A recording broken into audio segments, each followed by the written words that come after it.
Good morning. So we took the opportunity going to Elat this week.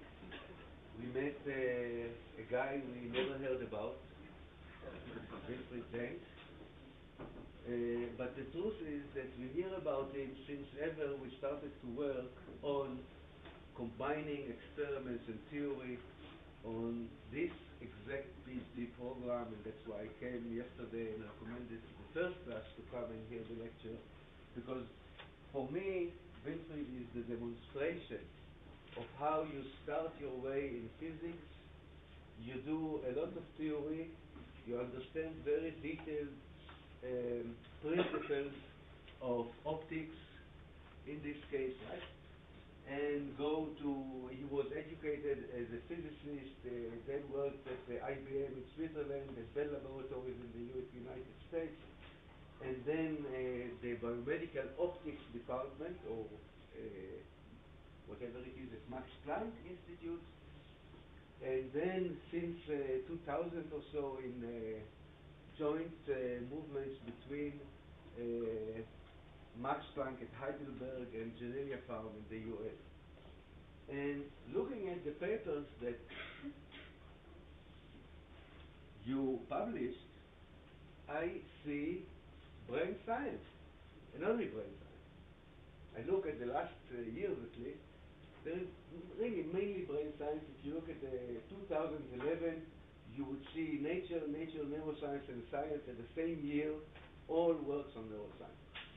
If you look previous years, you'll see many papers that are all related to brain research based on theory. And this is, I believe, what we all are interested in, and that's why we offered Winfried to come here from Elat and give us the lecture of Elat here in Jerusalem. So thank you very much for coming, Winfried. It's a great pleasure to have you here. And the title of the lecture is Structural Neurobiology, the Old Bottleneck. So thanks for having me.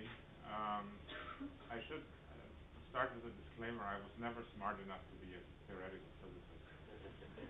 I was not even smart enough to be a regular physicist, but biophysics I was just about good enough to have. So, and my role in brain science is the role of Q in James Bond. I build tools. That's what's my passion in this. And we only do sort of science accidentally when we have to sort of demonstrate that those tools are any use. But since this is a class, let me start out with a homework problem. So assume this is a drawing that a friend of mine made. Assume that and I use this specifically in Elat because I was talking to a room full of physiologists, and I asked the question, and I'm going to ask you the same question, sort of if say, one of the titans of electrophysiology, like Rudolf Molinas or Horace Barlow, who has worked in the retina, or any name, had sort of received sort of in some sort of vaguely biblical way some connectome of the piece of tissue they were working on. So meaning sort of a complete anatomical description or something like that. Anyway, so if anybody had received, say, the connectome, the structure of an early physiologist of, say, the cerebellum or the retina, would they have thrown the structure back into the sea of the divider? Anyway, but be that as it may. So the question is doing more structure just a futile exercise, or is it what is holding us back in interpreting and making progress in neuroscience? Now, we could start, so if you want to figure out the brain, and this is how it really looks like in the artist's imagination, then let's sort of forget about the brain for a moment and think about proteins think about the people that worry about protein structure, enzymologists, biochemists, or protein function, I should say, how do they get definitive answers to their questions? So there's a lot of functional measurements in protein biology, in enzymology by measuring reaction rates and so on. But often the definitive answer to controversies, the definitive comes from actually having the atomic level structure of the macromolecule in question. So an example sort of from the recent decade in neuroscience, maybe sort of the selectivity filter in the potassium channel, which the controversy being sort of finally resolved when Rod McKinnon sort of got the crystal structure of the channel. Now, there is a more theoretical argument that can be made that sort of starts with the view of the brain as a decision machine.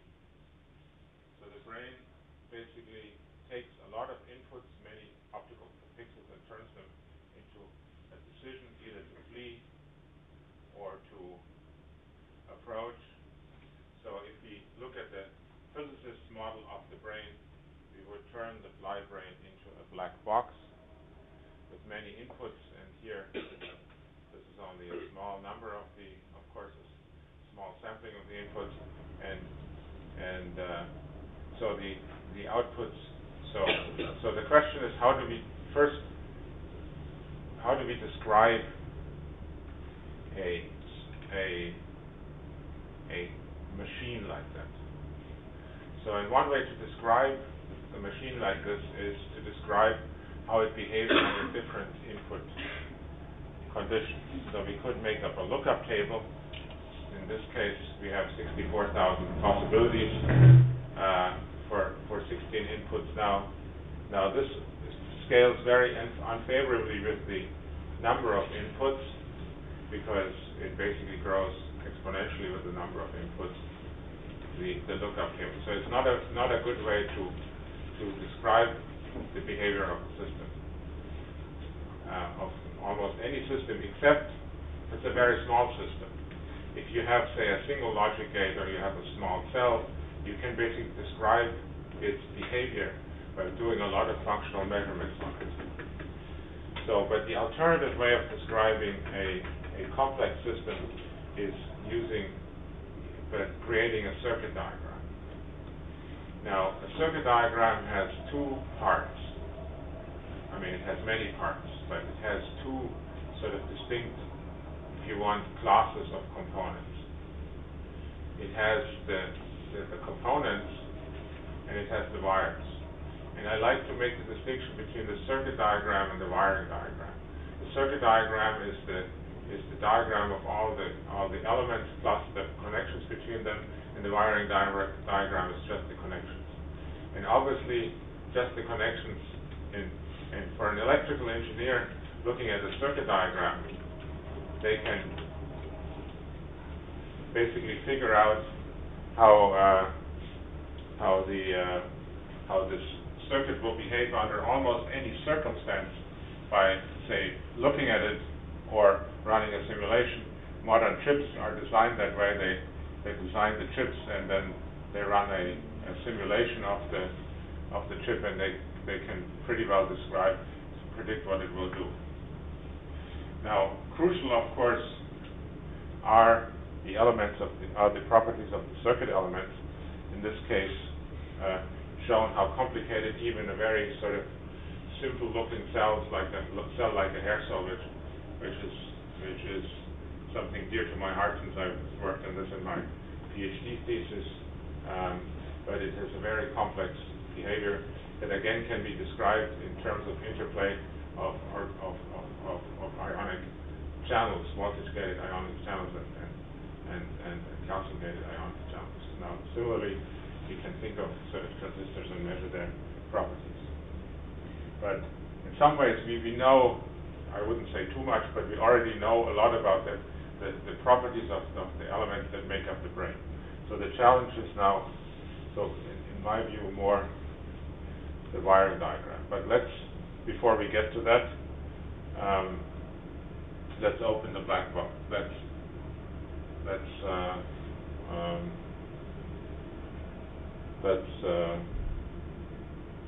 where am I? Okay, so let me sort of point out, before I get to opening the black box, point out a very specific problem, or a very specific advantage of looking at the circuit diagram rather than looking at the lookup table, aside from the whole size issue. You could say, okay, most lookup tables actually contain irregularities, and if you focus in into this, you find there's a very regular structure which you could guess maybe a circuit from the regularity of the structure. And if you check back to the circuit diagram, which is of course a completely contrived example here, you see that this is the lower part of this circuit diagram that is responsible for this regular pattern. But there is exactly one element of this lookup table, which is the last one you got to if you sort of tested the different input configurations in sequence, that comes out different than expected from the pattern. So, and that is given sort of caused by the upper part of the circuit. And if you think of situations in the nervous system, there are situations where you have cells that have very sparse receptors, sort of that respond only to a very, very sparse class of stimuli. Maybe even if one ever finds the grandmother cell, it would be only one set of stimuli, and it would be very difficult to find using input mapping. And so this is another argument why the circuit diagram is a powerful way, or maybe more powerful way, of describing a circuit, sort of a computational machine. Now, but so far I have been, in some ways, I've sort of been unfairly treating the functional side of the game, because I've not allowed I've sort of implicitly allowed the structural side of the game, the anatomists, the structural biologists, allowed to open the box, but I haven't allowed the functional measurement people to open the box. And so we of course, a lot of what we know about the brain comes from opening up the box and sticking electrodes in and analyzing what happens. And that's an extremely valuable approach, obviously, and we could ask ourselves, what do we learn from recording signals in the brain? So one thing we learn, it's very hard to discern the whole circuitry from recording signals, but what we learn is what kind of intermediate results are used in the computation. So, and I will get to an example in a moment. And we also find out where in the brain, sort of roughly which region, which intermediate result is being computed. And it can serve as a very powerful inspiration to building models of the brain. Now, one such example of recording intermediate results is this discovery of the direction-selective ganglion cells in the retina by Barlow and his colleagues in 1964. And so after this experiment, we knew that there are cells in the retina that are sensitive to the direction. So we could have, that sort of told us that the retina already knows something about directed motion. But it doesn't tell us how the retina does it.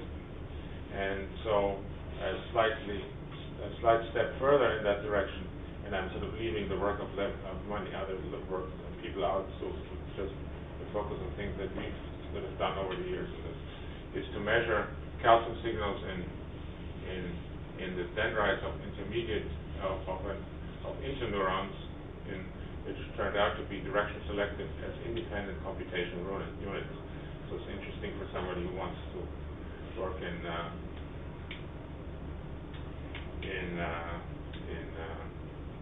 who's interested in dendrites. So, but let's get back to the structure. So we now want to go and really do a structural analysis that gives us enough resolution, and we we want really to do the structure analysis that does both. So it give us all the wires and give us the wires of enclose and include the whole circuit. Because traditionally it's been very easy to sort of look at local local wiring in some ways, how one neurite connects to another one, sort of do electron microscopy of synapses if you want, or look at sort of more globally at the brain using, for example, functional magnetic resonance or fluorescent labeling techniques. And so, but the challenge is to have enough resolution to follow the wires and identify the synapses and do that for the whole brain. So so there are many orders of magnitude of. This is a picture from a recent review that Hickman and I wrote. Now, this is not a new insight that you need electron microscopy to follow the wires and trace the synapses. In fact, there was a lot of activity sort of several decades ago where people use electron microscopy and computers and manual reconstruction to try to reconstruct the nervous systems of various animals, and they succeeded in one case, in the case of C. elegans work that I'm sure you have heard about, and there it was sort of an effort of sort of about 15 or so person years, mostly spent on analyzing the data, and sort of a nervous system with 300 neurons was reconstructed. So it seems rather sort of hopeless to go to scale this up. And maybe it's still hopeless, but I will try to convince you that maybe it's worth to sort of examine the reasons behind this hopelessness. So let me start by talking a little bit about staining in the electron microscope. So unlike with the light microscope, which allows us to look at living tissue, and this has become increasingly popular, of course, with GFP and other sort of vital staining techniques, the electron microscope always requires a lot of preparation. And and I'm not going to talk about fast freezing techniques or high pressure freezing techniques. These are all techniques where we end up with basically a piece of plastic that contains sort of, that's actually mostly plastic, but it contains enough remnants of the tissue to allow us to discern its structure. So one of the steps of this preparation procedure is to stain the tissue, because there's very little intrinsic contrast in the electron microscope if you put sort of unstained tissue in the electron microscope, even if you have it properly embedded in and so on. Because if you look at this picture, most tissue contains elements that are very similar in mass, and hence sort of number of sort of nuclear charge. Because what causes contrast in the electron microscope? So here it's a very simple electron microscope, or actually two simple electron microscopes, a transmission electron microscope on the left, where the electrons travel through a thin slice of tissue, and if they encounter a highly charged nucleus, they are deflected from their path. And so, the downstream optics, which I have left out here, contains importantly an aperture at which sort of deflected electrons get absorbed. And so if you have heavy metals, the material becomes dark, and you see the heavy metals by the missing of electrons. Now in the scanning electron microscope, if you look at the surface of a piece of tissue instead, and we detect the backscattered electrons, then the backscattering is also something that's affected by having heavy atoms there, because they're sort of like a slingshot, almost like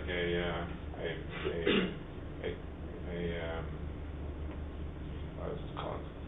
A comet around the sun. The electrons are scattered back from a highly charged nucleus. So we get more or less the same information from using a transmission and a scanning electron microscope. And why this is important will become clear in a moment. And so I'm just going to demonstrate this. This is an image taken in my lab by Sarah Mikula.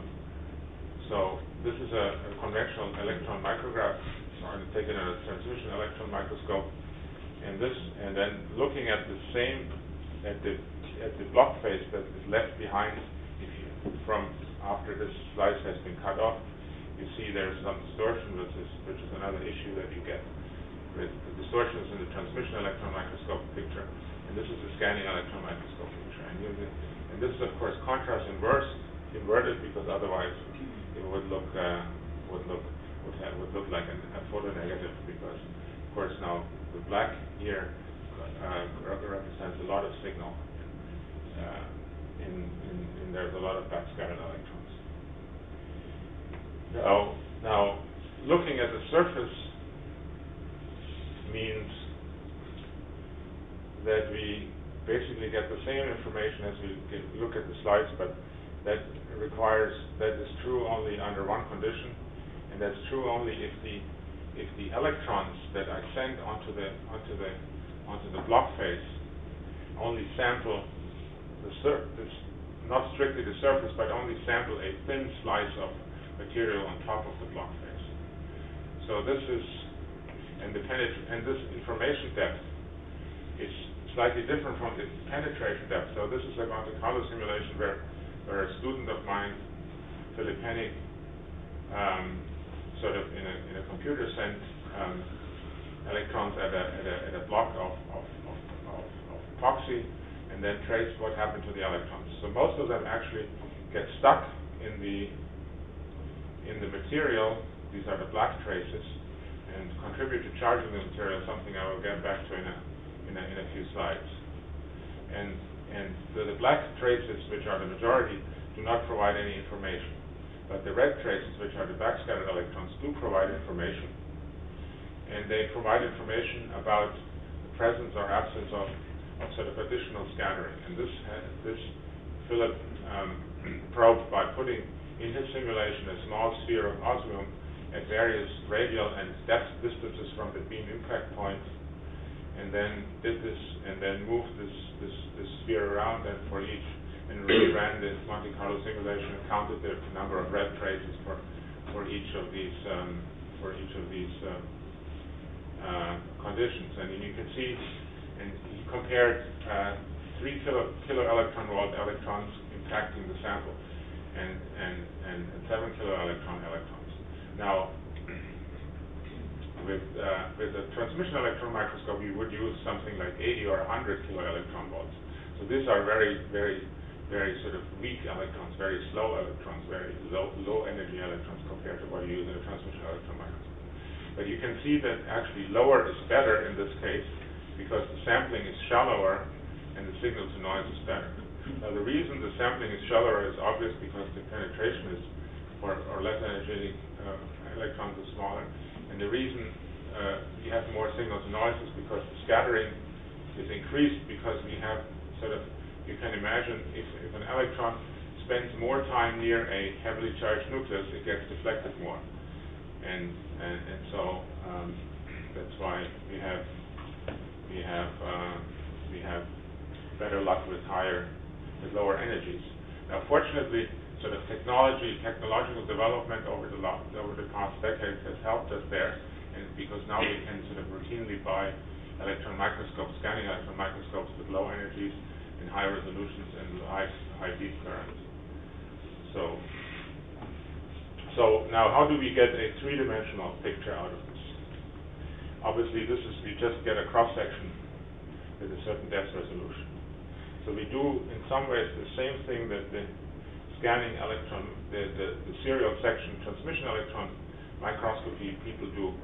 They sort of section they image the block and then image the sections, except that we don't image the sections after we cut them off. We image them before we cut them off. And so this gets very boring after a while, but it yields very nice three-dimensional blocks, because data sets, because obviously you can see that if the problem is, or what we avoid in this way, is registration and distortion of the sections that are cut off, and so by reversing the order of sectioning and cutting. So now this technique, which we call serial block phase electron microscopy, has a few brethren that has always, and I should say that it was developed, or the first report of it was in 1981. Steve Layton, he then at NIH, and Ito built a machine where he actually had a microtome that he could put into the chamber of an electron microscope. So it's an old idea that sort of finally could be put into practice, into good use by sort of a number of technological developments that helped this along. Now, as I said, this is a number of techniques to get three-dimensional pictures of tissue in a more or less automated way have emerged. And so, three of these techniques, the serial block phase,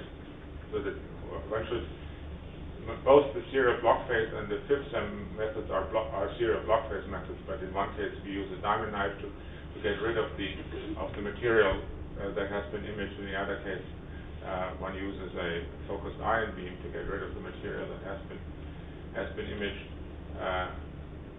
So these two block phase techniques obviously rely on scanning microscopy, but another technique that's been pioneered in Jeff Lichtman's lab by Ken Hayworth is the called automated tape collection ultramicrotome, where one cuts conventional sections, but rather than putting them on grids where they can use to be imaged in the transmission electron microscope, they're being put on a solid support, either in this case sort of a mylar tape or some other tape material, and that has the advantage that the collection can be automated, which allows thinner sections to be cut and allows sort of more reliability in collecting the sections. The disadvantage of the solid support is that it can no longer be imaged in the transmission electron microscope, and so one has to. But fortunately, as I said, we get enough resolution in the scanning electron microscope. Now there has been some progress in the transmission electron microscopy of serial sections, and mostly using faster detectors, which is something that Clay Reed's lab at Harvard has done. Now we have these four techniques, all of which have sufficient XY resolution. This is from a recent review. A former postdoc of mine, Kevin Brigman, and Davi Bach, who was a postdoc, who was a graduate student in Clay Reed's lab, wrote together and it should be coming out soon. And they were friendly enough to allow me to use this picture. So all of these techniques have enough XY resolution, but the difference is in the Z resolution and registration. And you can see that the transmission electron microscope in some way has the best XY resolution, but it has the worst C resolution, because the C resolution, of course, is given by the sampling and that's given by the sections. And if you want to get the sections onto grids, then you have to. It's hard to go below 40 nanometers, while the atom approach has about 30 nanometers, and our best section thickness is about 15 with the diamond knife and with block phase imaging. And the fifth sem is the unbeaten, sort of the champion to beat at something like basically can go down to whatever thickness you want. And in this case, so with 5 nanometers being easily demonstrated. So the fifth sem has the best resolution all around, and certainly the best isotropic resolution, but it struggles with getting large volumes. And so if you want to get sort of local synaptic geometry, then that's probably the approach to use. But if you want to have large areas, then you have to use some of the other approaches. Now in my lab, we have been concentrating on this approach, and it has sort of is a good compromise between area and resolution and reliability and so on, as I will hopefully demonstrate. So this is just the data from some recent experiments showing 14 nanometer sections. Now, the problem with very thin sections on the diamond knife-based ultramicrotome in the SEM is that the cutting quality is affected by using too much electron dose. And so, if you want thin sections, you have to contend with noisy images. Now, another problem which I alluded to is charging, and I just realized I'm missing one slide, so I'll have to talk about it sort of. So one problem that you get if you want to image a block in the scanning electron microscope is that it charges up. And normally what you do is you cover the sample with a conducting film, either metal or carbon or something like that, which then sort of conduct the charge to ground. Now, if you cut, then even if you start out with a coated sample, then of course you will cut away the coating, and then you have to either recoat in the chamber, or you have to use low vacuum, which generates ions from the electron beam, or you have to use conducting samples. And fortunately, there has been sort of also from some old work from various labs and some newer work from Ellisman's lab, and we've also worked on this. If you put enough heavy metals into your sample, then you actually can find that the samples become conducting, and then you have double benefit. You don't have any charging, and you have contrast enhancement. So now, one problem with electron microscopy is that we have too much information. The electron microscope, because basically all membranes get stained and all protein aggregates get stained, and if you want to only do the wiring diagram, then that's a lot of information we don't care about, and that would confuse both the human tracers and the computers. And so we've worked a little bit on, again, based on old techniques, on using HRP, and this is Kevin Brickman, based oxidation and polymerization of diaminobenzidine, which then in itself is not visible in the electron microscope, but it's very osmophilic and creates sort of a high contrast in this way. And so you can see on the right side sort of nominally the same type of sample, or differently prepared, but the same tissue differently prepared, right? Inner plexiform layer, which we will hear more about, and you can see the intracellular structures are grayed out. Now, whether there's a price to pay for this, which is that the detail lost is sometimes the detail that it's sometimes used to identify synapses, like presynaptic vesicles and synaptic thickenings. Now, there are various ways, and I will talk about basically two of them here to solve this problem.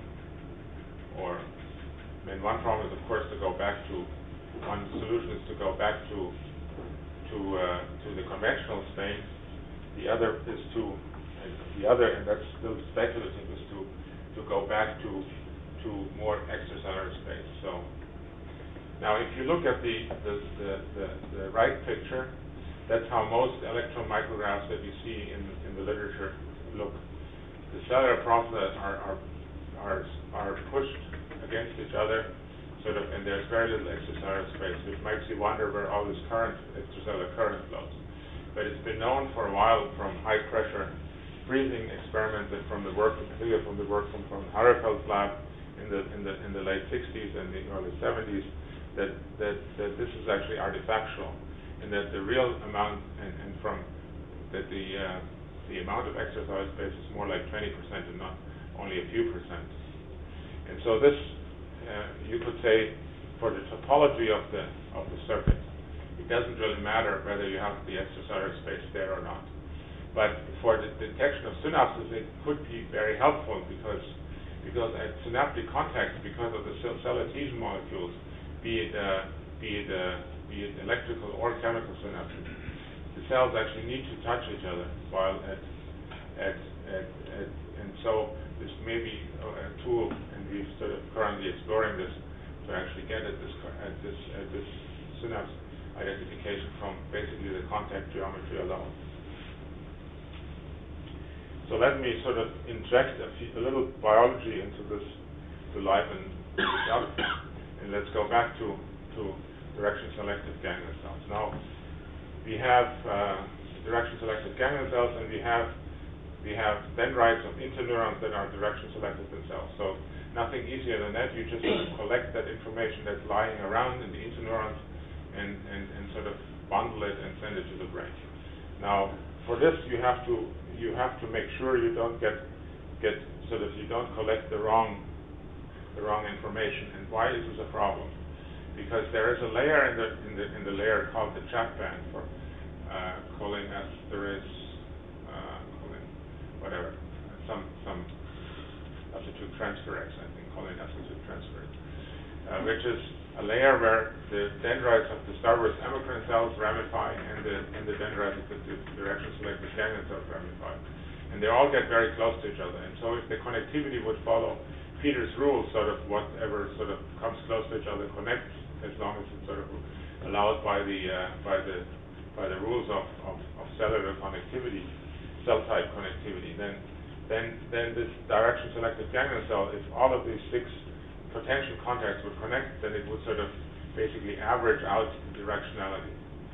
Now, there's one complication that I should not forget to mention, which is that these synapses are inhibitory, so there's sort of a minus sign in this whole game, which sometimes is confusing when you look at these diagrams. So we want basically only dendrites that are directed sort of against the preferred direction of the ganglion cell to be connected, because they will inhibit the sort of the null direction stimulus, or will inhibit responses to null direction stimulation. So this is the leftover reminder from this Society for Neuroscience, where Marla Feller actually talked about experiments where she sort of investigated this question with physiological paired recordings.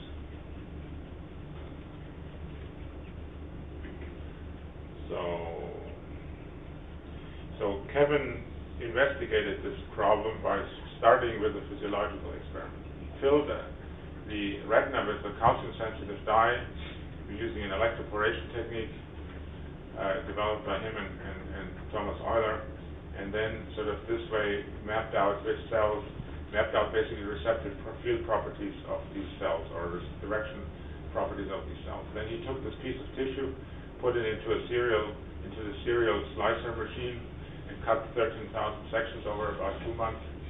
And sort of now we have about a terabyte of data, a little less.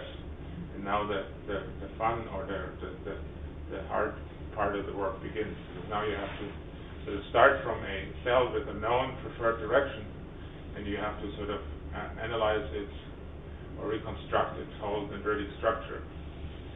And so this movie shows how sort of what the aspect ratio is. So that we have a data stack that has something like 20,000 by 10,000 pixels for each of the planes, and now we have to follow all this dendritic structure here, and you'll see this piece of tissue is not even quite big enough to contain the complete dendritic tree. So you'll see this will turn around now, and you see the very characteristic bistratified structure, because these cells ramify both in the on and off sublayer of the inner plexicon layer. And here we have 4 different cells with 4 different preferred directions. And so these are the ganglion cells, and then this is one of these starburst amacrine interneurons. So now we have, so what do we actually have? So we start out with skeletons. Now why do we start with skeletons? Now skeletons are if you want a wireframe model of a neurite. So this is a program that we developed, or we wrote. In fact, Fabian Svara and Jürgen Kornfeld wrote it. Two very gifted students who are sort of now graduate students in the lab. And so, first of all, you have visualization where you have the view in the cutting plane with the red in red where the arrow is right now, and then you have the orthogonal views, which are crucial if your dendrite, in this case, the dendrite that we're following is sort of fortunately mostly sort of perpendicular to the cutting plane. That's the easiest case. But if they turn a corner, then you have to use the other planes, and then it becomes very important to have very good C resolution. And that's where so anyway, so in this way we get, and this looks slow, but it is much faster than the alternative, which is shown in the next movie. So traditionally, the way that electron micrographs were analyzed was by basically, and this is a program called CLAY that Moritz Heimstetter wrote, who will be come up again in this talk. And so this is now sort of now this has of course the advantage of providing volumes representations, and I will get back to that point in a moment. So now this is too slow to watch, and we quantified this process, or Moritz quantified this process, where it turns out that if you skeletonize, you're almost 2 orders of magnitude faster than if you volume plate. And so we opted for the fast alternative.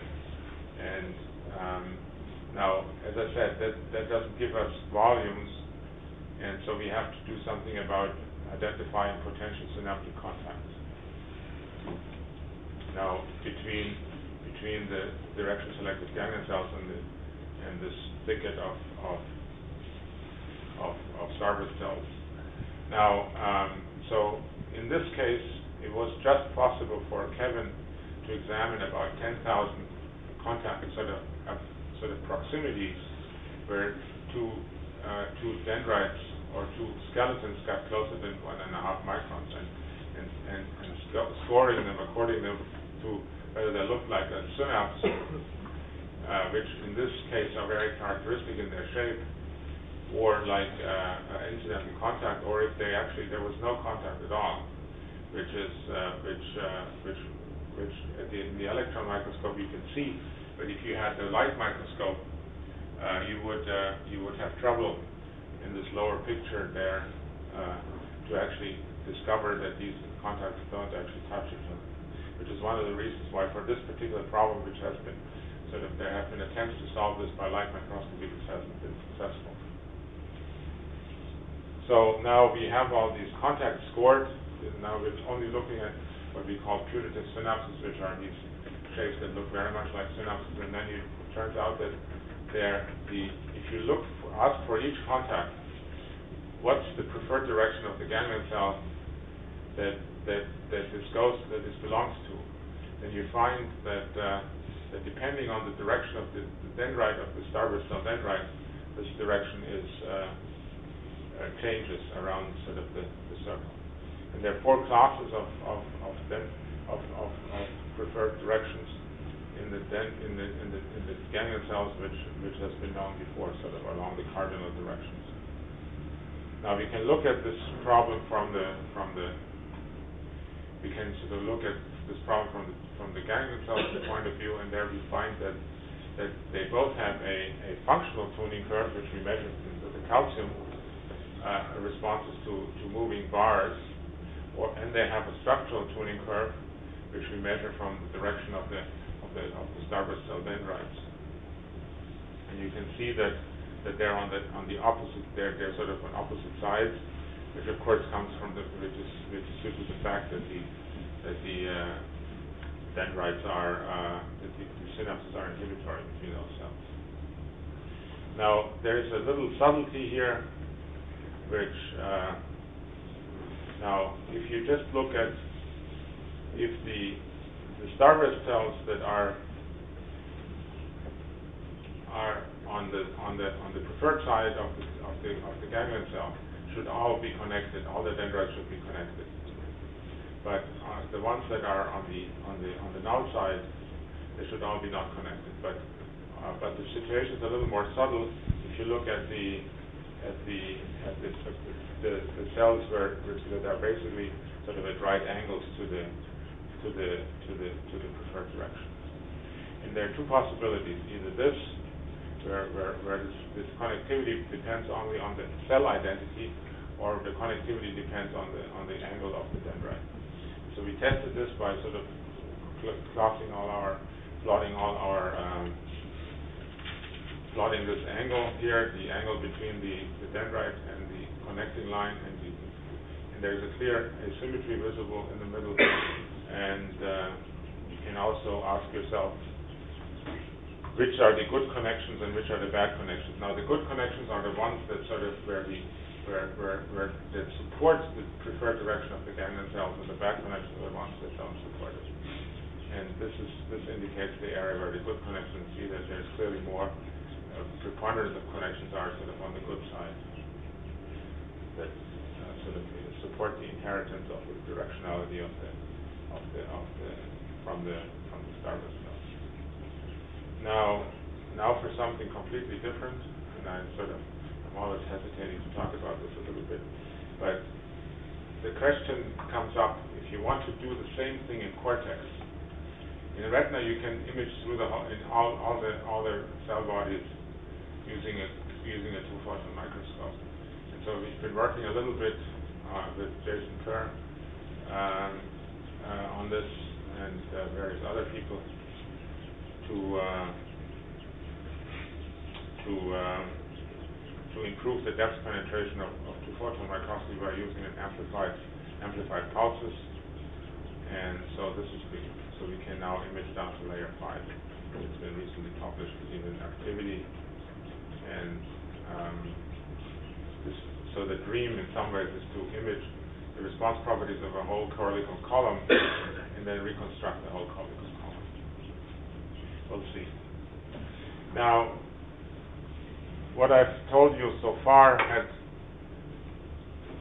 wasn't really connectomics, in the sense that the omics implies sort of a completeness, that you really want all the connections in a piece of the circuit, and not just a very select connection, as a selected set of connections, even if they're resolved at the electron microscopy level. So what are we going to do? What are we doing about connectomics in the retina?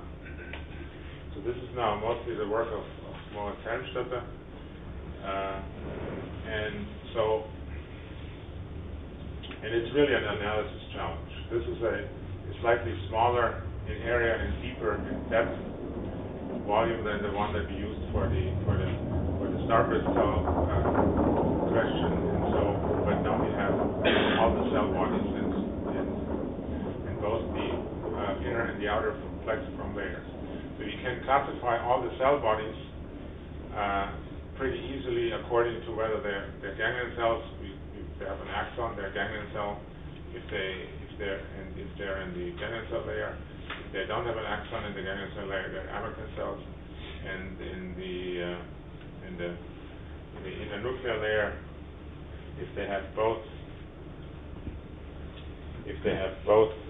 two processes, they're bipolar cells, and so on. And so this is what we did, and now then we skeletonized them. But the skeletonization, human skeletonization, is not error-free.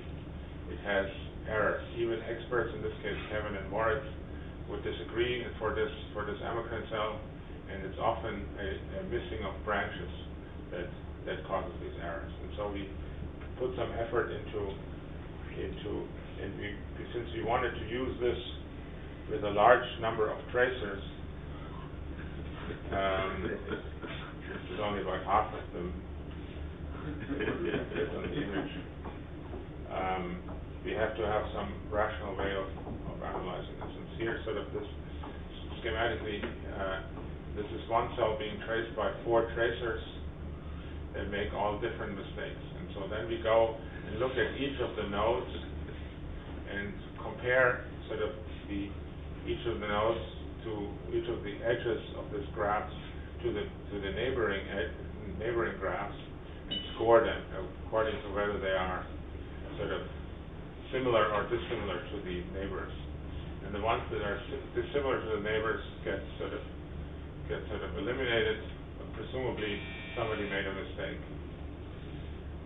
And then if you have them, and then we have a sort of a set of skeletons that we call the consolidated skeleton, which in this case, of course, this is a contrived example, sort of gives us the correct cell, but we have examples I'll get to that show that this is indeed the case. So we use this sort of a decision theory-based method to find the right sort of criterion for keeping and eliminating edges, and it turns out that this decision boundary actually often is not the majority rule. So often sort of depending on the type of the distribution of error. This has been published, so you can read about the details.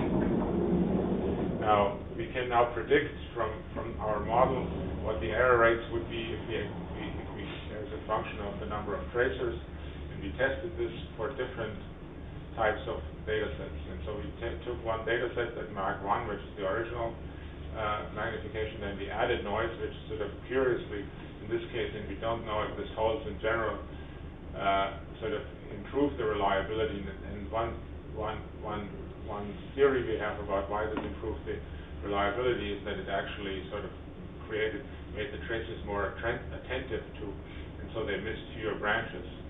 And so, of course, retracing everything is not the most intelligent way of doing this.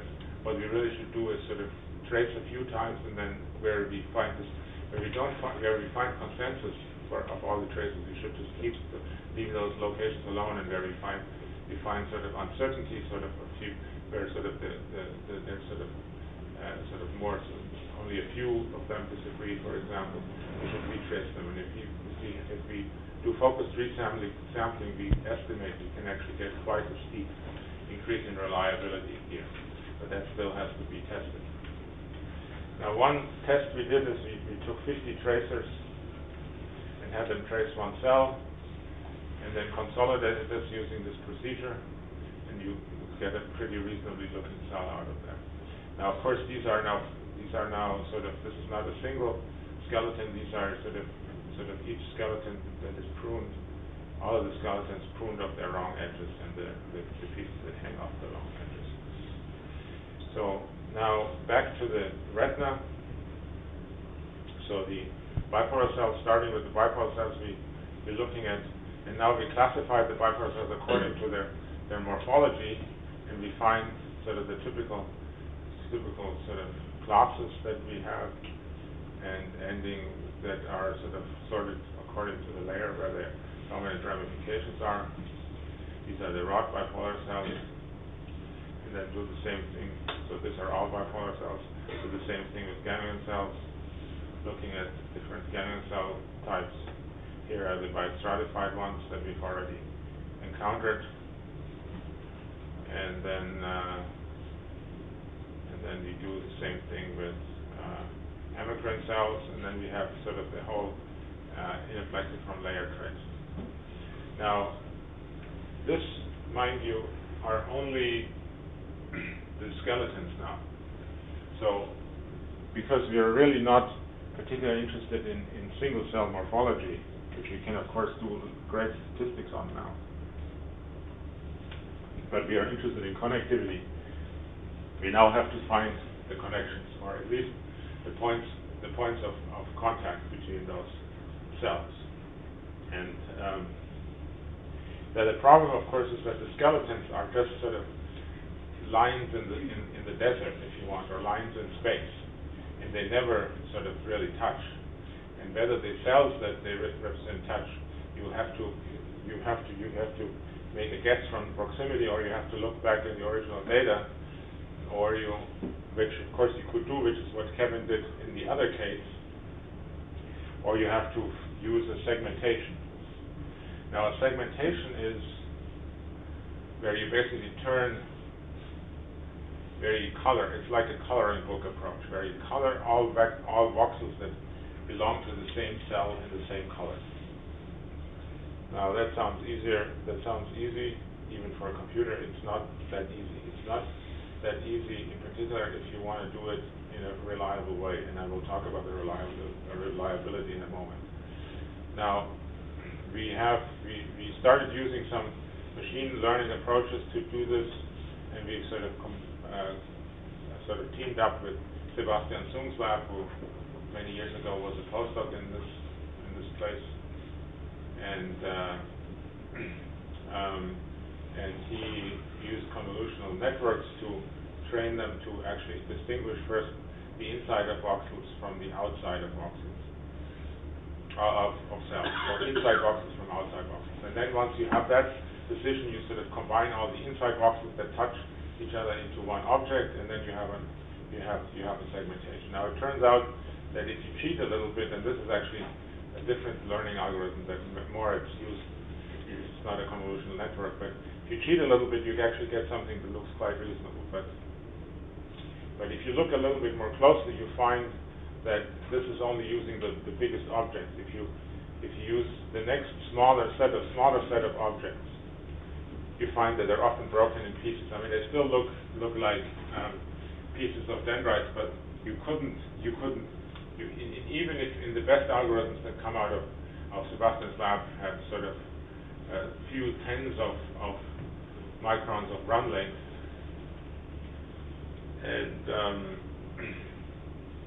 and that, if you think about it, you could say, okay, a few tens of microns, that's a pretty low error rate. It's one error per 40 microns or so. But if you start from the soma and you make a mistake after 40 microns, you basically lose sort of 90% or more of all synapses. So the error rates that you get there are still completely unacceptable. But the local geometry is actually created quite reasonably. So you can combine the skeletons and overlay them with the fragments of objects. In this case, you can see there are many fragments that overlay the same skeleton. If the automatic segmentation would work perfectly, they would all have the same. You would only have one object that overlays the skeleton.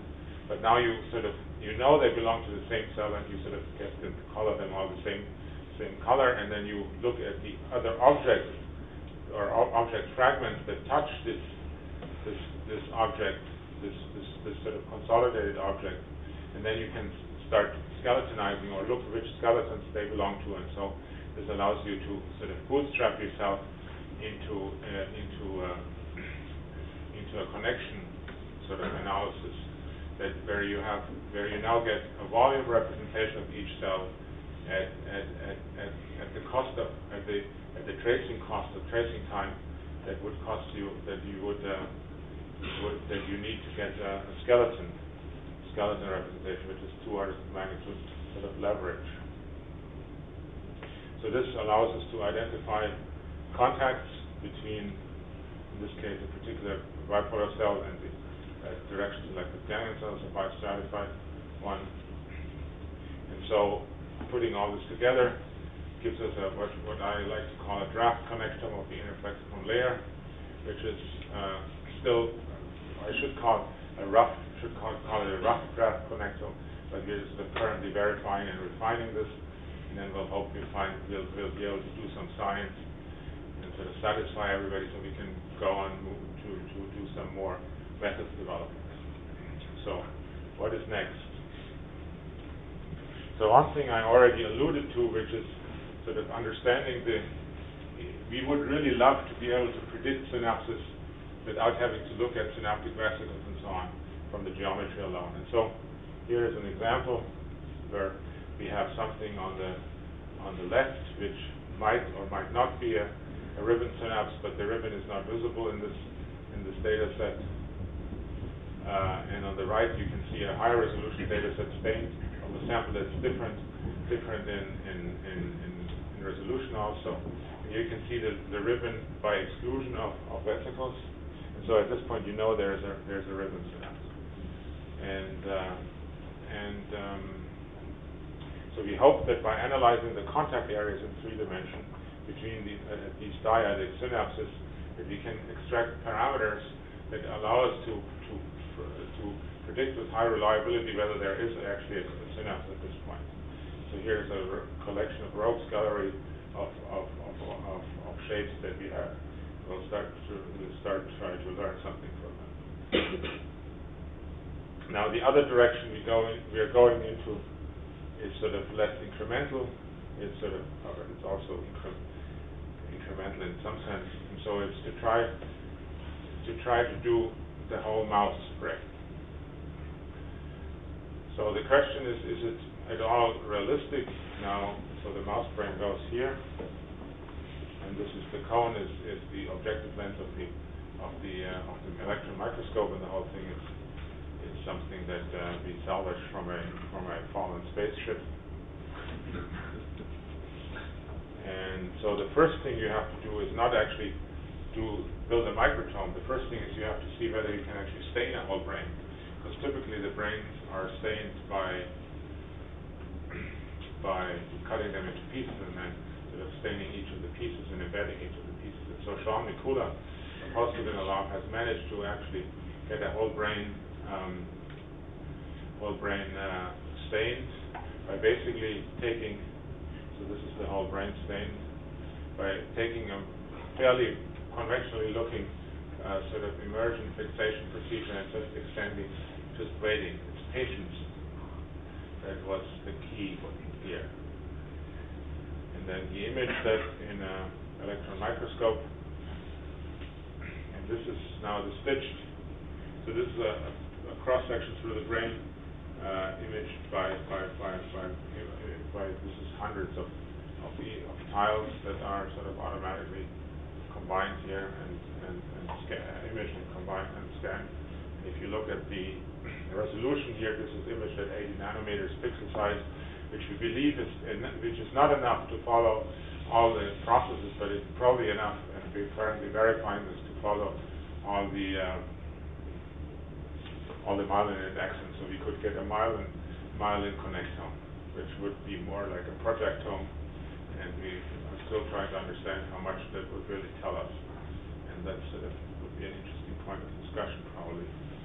Now, first of all, I should say that this is not directly looking at backscattered electrons, but it's looking at secondary electrons. And the reason we can do this is because there are 2 points at which there are secondary electrons generated. There are secondary electrons generated when the electron beam enters the sample, but there are also secondary electrons generated when the backscattered electrons leave the sample. In fact, the second process is more efficient because the angles are shallower and the energies are often lower. And the advantage is that we can do this much faster because the secondary electrons can be detected with faster detectors. So the other thing, and I alluded to that, is we are currently sort of measuring error rates and tracing these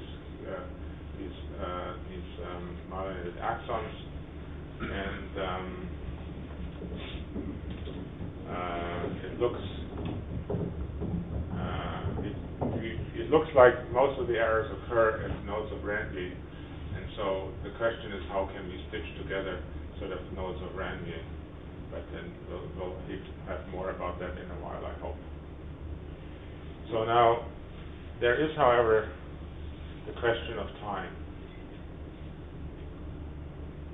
Now, if we do this, currently you can buy sort of single beam electron microscopes that image at 40 megahertz, and so then at 80 nanometer isotopic resolution, just the sampling time takes a little bit under a year. If you sort of get all the other times, make it very efficient, you could sort of image a mouse brain in a year or so and store it at a price that is sort of affordable.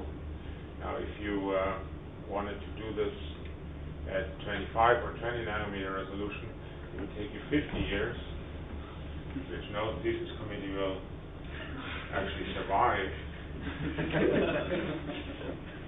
But you could, anyway.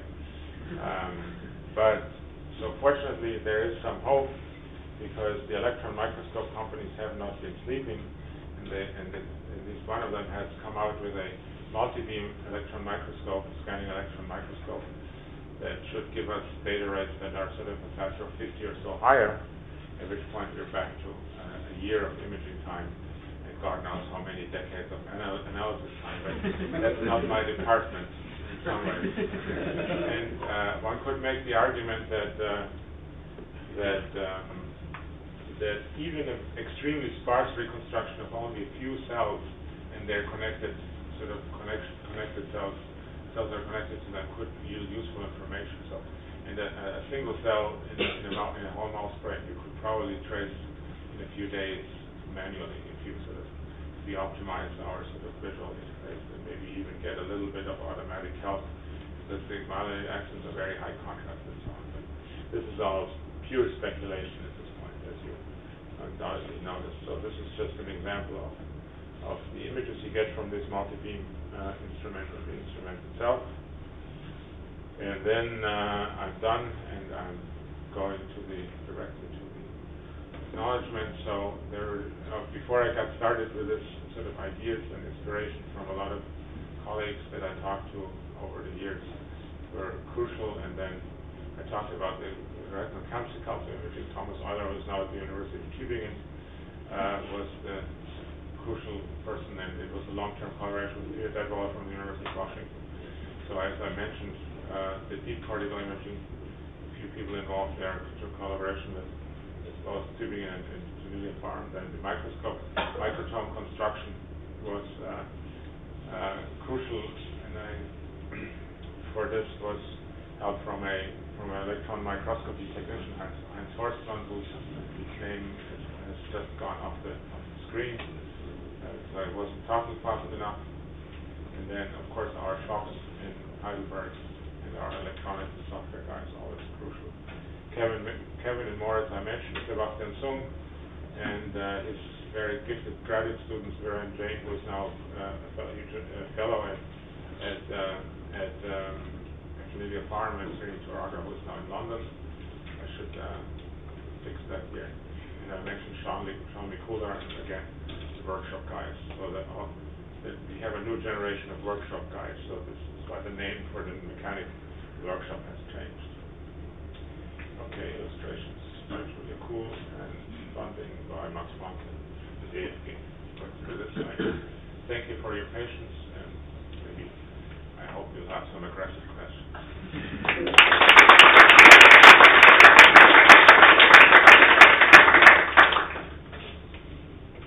Thank you very much.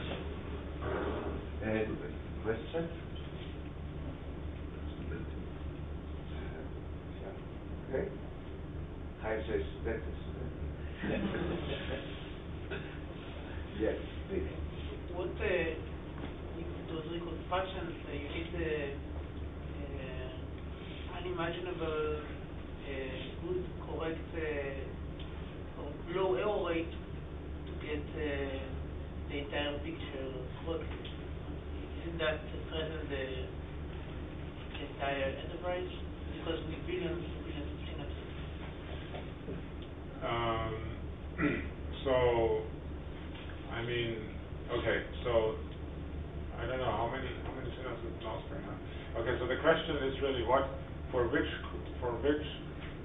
the allowable error rates?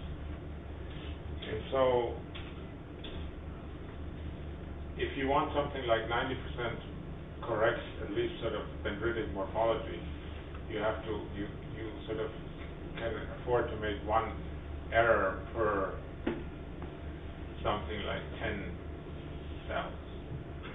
Now that seems not out of the question from our estimates of the manual tracing error rates that we can get if we sort of retrace and we sort of use sort of focus retracing at a reasonable cost in terms of human labor. Now, I think the detection, so the problem in the error rate problem is much more serious when you follow wires than if you sort of for the classification of synapses, because the errors when you follow wires are sort of cumulative, because you basically have to have you have to make zero errors from where you start from the cell body to the location of the synapse to get that. And if you think about it, there's basically sort of a decision made something like every 100 or a couple of 100 nanometers. And so if you need to go several millimeters, these are sort of tens of thousands of decisions. And so all of them have to be correct. And so, but humans seem to be able to do this, at least if you sort of use multiple humans to trace the same cell.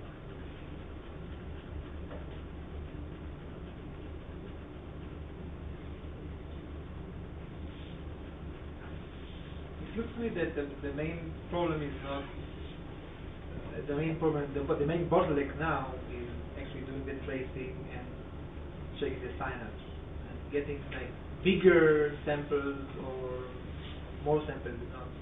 I mean, the tracing technology and the volume and everything that you've shown is not sufficient for the data we have.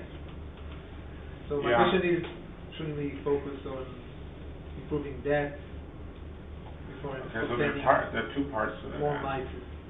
I mean, of course, I agree with you, but it would not be fun if I would just agree with you. And so let me disagree with you in the following two ways. First of all, I think that the availability of data that are big enough to actually are useful neurobiologically will motivate people to actually the people that actually know how to do it, the computer science people, to develop algorithms. This is already happening, that actually work or tracing algorithms and sort of fully and partly automated algorithms to actually do that. And so I think there is sort of the process has been intellectually seeded by making data sets available that could be biologically useful. And so this makes it and that's why it makes sense to get bigger data sets, because you sort of can say, okay, I want to be ready with my big data sets when sort of the accelerating development on the computational side gets there. And the other thing is that we're not only working on sort of making data sets bigger, but we're also working on making them better, because the better the data quality, the higher the resolution, the easier it should be for automatic algorithms to get high reliability. So I think one has to work on both fronts. And in some ways, having sort of this ultimate hope that you have that you can get the whole mouse brain, I think will sort of put a whole different emphasis or will motivate the theorists, or I should not call it the theorists, but the computer scientists, more to sort of come up with methods. Because if you say, okay, the biggest thing we can do is a millimeter cube, then people say, oh, but that doesn't contain all the long-range connections and so on. And so they would sort of not believe that they work for something that's a sort of a good investment into the future. So I think it's crucial that we push in that direction. Your analysis of the retina showed how important it is to know if it's an inhibitory or an excitatory connection. So to interpret the function. So I'm wondering if you're thinking of somehow integrating a little bit of this information into the larger scale analysis that you're doing, and maybe taking an intense spectrum or something, or staining it or something like that. So for what we do, we don't get the section that we can't do any staining, but there's a different answer to that question.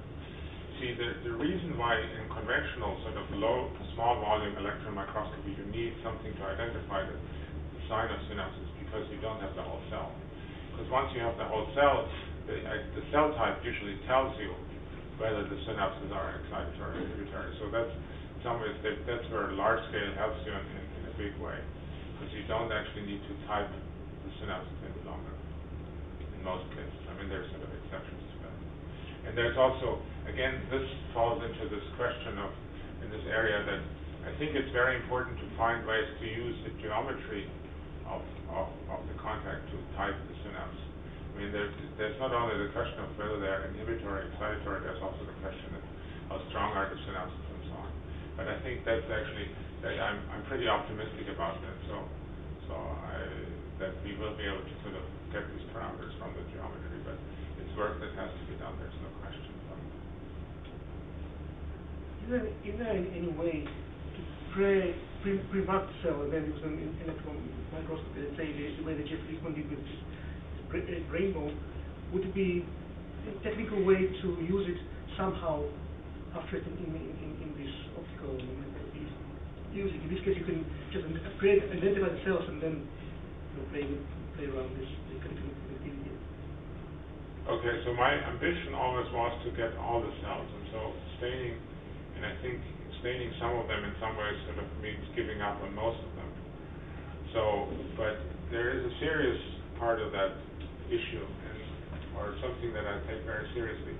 So I think one way, for example, say you have two brain areas that you want to that are connected in a way that you think is functionally meaningful, and you cannot electron microscopically follow the connection between the two brain areas. But what you could do is you could image in one area and sort of map all the cells and give them their rainbow color, and image in the other area with the light microscope and do the rainbow color, and then basically do both areas in the electron microscope, and then geometry match the cells. Because if you have enough, again, if you have enough of the geometry of a cell in the electron microscope, and you have the cell in the light microscope, you can easily identify them, or find the corresponding cell. And I think for this, I think a combined approach would be extremely useful, even without having anything that sort of transfer the contrast. It's sort of the connection is through the geometry rather than through the contrast. Would that solve the challenge that you mentioned about long-range connections? Because it's another way to approach larger distances in the brain. Instead of trying to do the whole mouse brain. That would be the idea. Say you wanted to do a retina to LGN. So you have a retina that's rainbow, you construct a large part of the retina, and you will image it first in the light microscope. You know which cell body corresponds to which color. You then go in the LGN, sort of image the axon terminals, and then you reconstruct LGN, and so you could study that mapping there. That would be a possibility without having to reconstruct the whole optic nerve, which obviously would be quite difficult. So I think, and cortical connections likewise. From your point of view, the inner part of the cells are of nuisance because they make the segmentation identification more difficult. Not only the way you image, but unfortunately you have all the stuff in the cells. Now, you have tons of images of neurons. Is there any scientific value to these? Can you learn something about the cellular processes from these tons of images? I mean, I'm sure one could. The question is, does one want to get distracted by that? More than one sense of the word. I'm sure that from a cell biological point of view, there's something that you can learn from looking at the structures and the mitochondria and what have you. But I've sort of I've been carefully trying to not get interested in that. And so far successfully, but I mean once the methods are out there and the data are out there, people will do whatever they want with it. So I'm sure that, and I hope that they will be used in as many different ways as possible.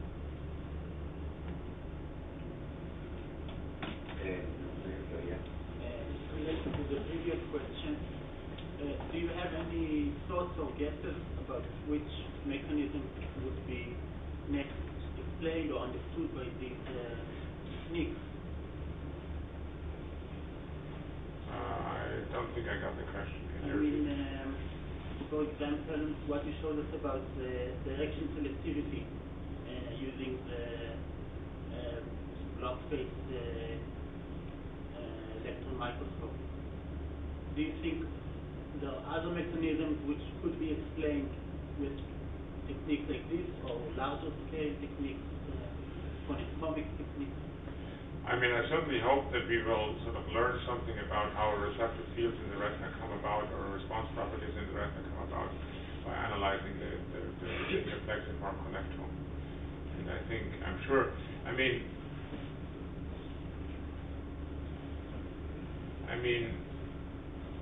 you could make any computational question in the brain basically has a connectomic part to it, or has an anatomical or a connectomic part to it.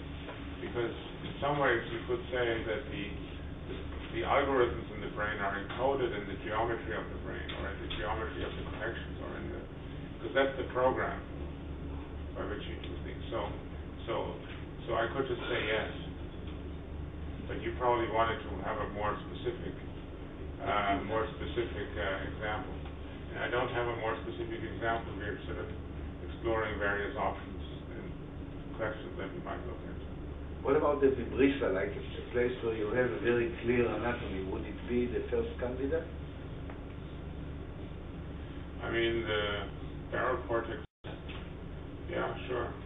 And I think so. I'm as I said, I'm interested in technology. So Moritz Helmstetter, who is starting a group at Max-Planck, he's interested in cortex, so he'll probably do something in cortex. So I'm sure that we'll have some data on that in a few years. Data and analysis. So, when judging from the lesson of the example of the C. elegans connectome, would you say that the goal is of connectomics here is to provide a huge and accurate database for researchers to use the databases for asking specific questions in specific parts of it, or rather that the connectomics on itself will lead to new insight just from examining the Y diagram or the circle diagram? So I think there is something very sort of depressing about making maps. And the thing about making maps, I think they're of any sort.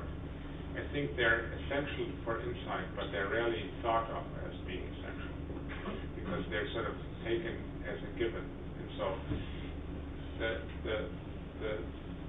the problem, and I think people have made this claim that the C. elegans connectome hasn't done as much as it was claimed to or was sort of predicted.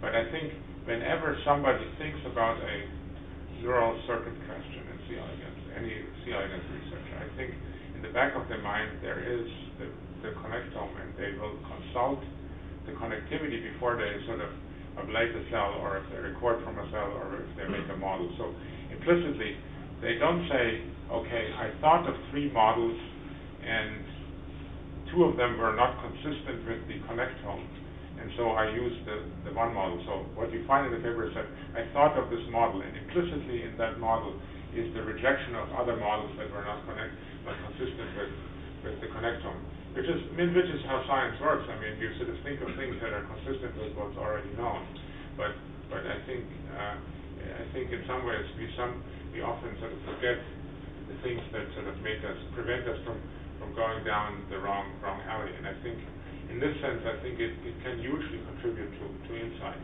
Now, but I think you ask a question where probably more a question of sort of do I expect the situation where I look at the connectome and I say, okay, I stare at it for a while and suddenly I have the insight, or maybe computation is done this way because I've seen all these connections. And so I want to come back to my sort of to my whimsical challenge at the beginning of my talk, which is, so say Barlow had found the connectome, or had been given the connectome at the time he started his physiology. So what could he have done? He could have found that there are cells that are connected in a very sort of asymmetric way to a class of interneurons.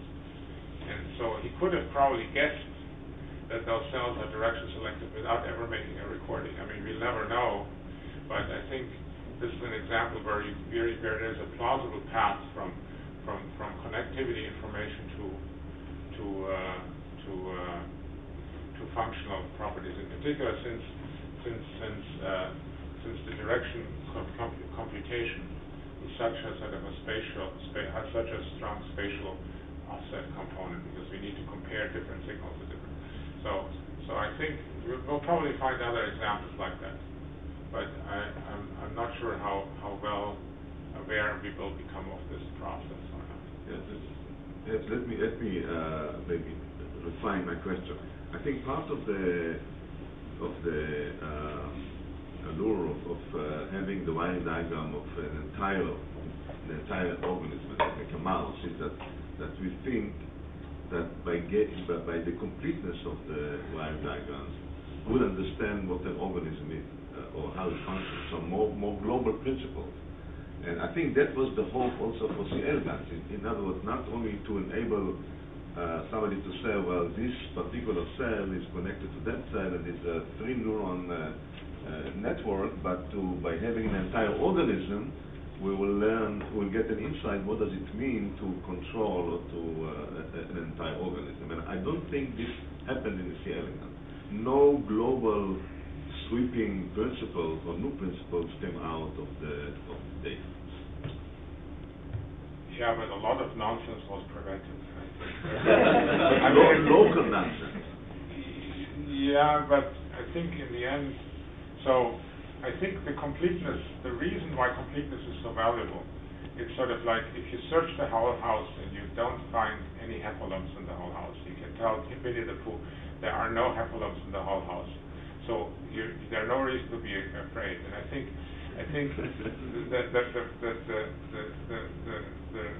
the problem, if you don't have the complete, I mean, think of the genome. You say, okay, there are at some point you know there are only so many sequences that look like channels. So you have found all the potential challenges, or you have found all members of whatever the G protein coupled receptor family. And I think this is what the value of completeness is, unless I think it's really it's really sort of been shooting down wrong hypotheses that this is, you sort of look it up and you just sort of consult the phone book and say, okay, this is wrong and this is wrong and this is wrong. I mean, a very satisfying occupation for experimentalists to prove the theorists wrong. Which is all we ever do. We look forward to it. I would like to add a comment to this subject, so I will allow myself to add here that in many things that we were all doing during the time that we were educated, undergraduate and PhD studies, we were sitting in lectures like this one maybe, and we were thinking, what can I do with this? Or we were thinking, I don't understand the hell nothing of what's going on. How will I ever understand it? And first of all, for the young students, I want to say, you will understand it because the more lectures you hear, you learn how to understand lectures. And I think this has to do with the aspiring to completeness, namely, we don't know now how will this completeness help us, but it seems to make sense that it will, in a sense that only in retrospect we understand what we have learned. That's what I wanted to comment, yes. How do you assess the differences between animal and 2D to the animal? To what extent does it affect the validity of the math? Okay, a very good question. Yeah. So, of course, you could say we have only after we've done 1,000 mice will we sort of have an idea of the invariance. But again, I sort of start from a different. If you have a model that explains whatever, something like some cognitive ability, then presumably each mouse has this, or whatever animal you have has this cognitive ability. So if that connectivity that the model predicts does not exist in the one mouse you did, you know, you either were very unlucky in this mouse, was the only mouse among all the mice you could have picked that doesn't have this cognitive ability, or more likely the model is wrong. So I think having, I mean, it's just in some ways again the genome can serve as a there's, we in some ways had only the genome of one person. We now know who was at the beginning, and it was already extremely useful. Now, of course, sort of, if this techniques ever get sort of easy enough and cheap enough and simple and fast enough that we can do multiple mice, that will be useful to see what the invariances are. But I think even a single one will be very useful.